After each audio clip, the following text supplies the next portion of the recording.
Après l'attaque djihadiste de dimanche contre la station balnéaire de Grand Bassam à Abidjan, qui a fait 18 morts, les présidents togolais Faure Gnassingbé et béninois Boni Yayi étaient dans la capitale ivoirienne mardi. Ils appellent à une riposte régionale contre le terrorisme. Le terrorisme ne se combat pas seul.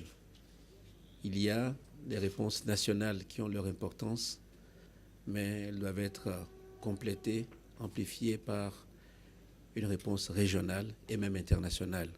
Notre passage signifie que ce qui concerne la Côte d'Ivoire nous concerne et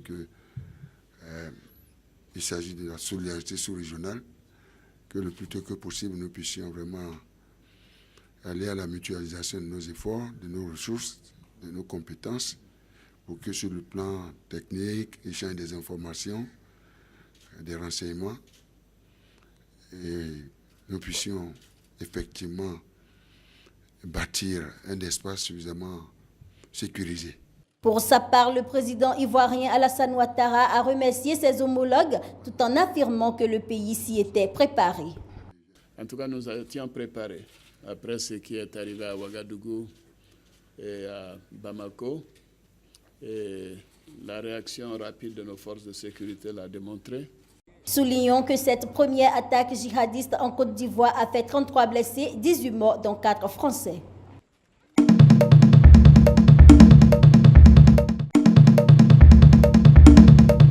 Les ministres français des Affaires étrangères et de l'Intérieur, Jean-Marc Ayrault et Bernard Cazeneuve, ont rencontré mardi à Abidjan le président ivoirien Alassane Ouattara. Ceci pour lui témoigner la solidarité de Paris dans la lutte contre le terrorisme.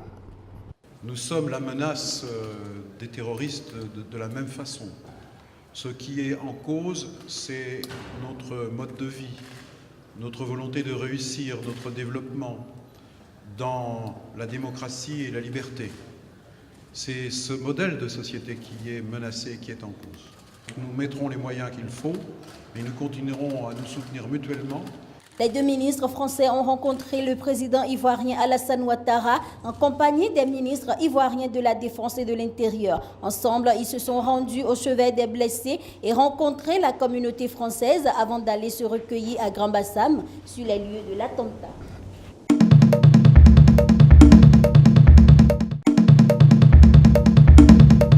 Des plages comme en Côte d'Ivoire dimanche, des hôtels, des terrasses de café comme à Paris en novembre face à la multiplication des cibles potentielles d'attentats djihadistes.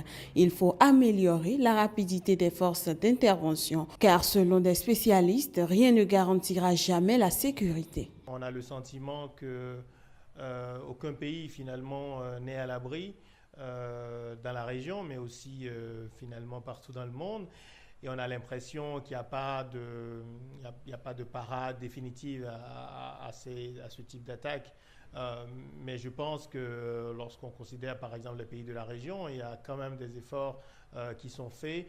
Et peut-être que l'attaque de Bassam a montré par exemple une réactivité intéressante des forces ivoiriennes puisqu'elles sont intervenues assez rapidement et qu'on aurait pu avoir beaucoup plus de morts. L'objectif du terrorisme, c'est plutôt des cibles détournées. Ce ne sont pas ceux qui sont tués dans les attaques, mais c'est tout le reste de la population et toute la région qui se met à dire chaque fois à qui le tour. Et c'est vraiment ça qui, d'une certaine manière, pour eux, est un succès. Gilles Yabi nous renseigne un peu sur l'objectif du terrorisme. Le Sénégal et la Côte d'Ivoire, c'est d'abord en raison effectivement de ce côté international, beaucoup d'organisations, une présence française forte, une présence militaire également qui est significative. L'existence des confréries permet de limiter ou en tout cas de contrer cette tendance. Mais cela ne veut pas dire à nouveau que cela réduit totalement la capacité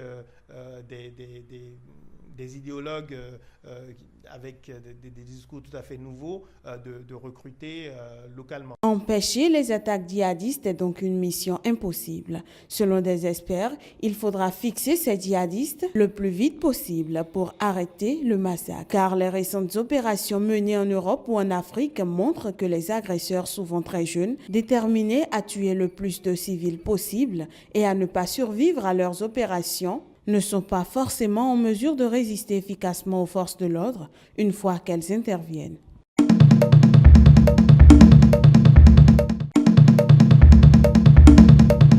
Deux Français, un journaliste et un responsable d'une association de défense de l'environnement, se sont tués lundi matin dans l'accident de leur ULM qui survolait la réserve nationale de Samburu dans le centre du Kenya. Nous avons reçu un appel téléphonique de l'un des membres de la réserve nationale qu'un avion s'était écrasé dans la zone. J'ai mobilisé les officiers de Sorilibi et de Wamba. Nous nous sommes dépêchés sur les lieux où nous avons trouvé un avion qui tentait de décoller mais s'est écrasé à environ 1 km de la piste d'atterrissage.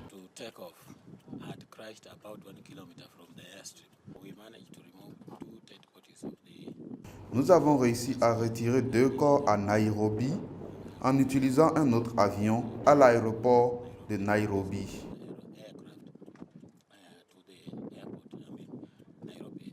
Les 2 hommes ont été identifiés comme étant Pierre Cresson, âgé de 53 ans, et Thierry Barbier, 56 ans, selon la police.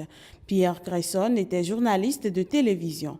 Il avait notamment été incarcéré pendant près d'1 mois au Niger entre 2007 et janvier 2008 aux côtés d'un autre journaliste, Thomas Dannois, après avoir réalisé tous deux un reportage sur la rébellion touareg du mouvement des Nigériens pour la justice dans le Nord, alors interdit à la presse.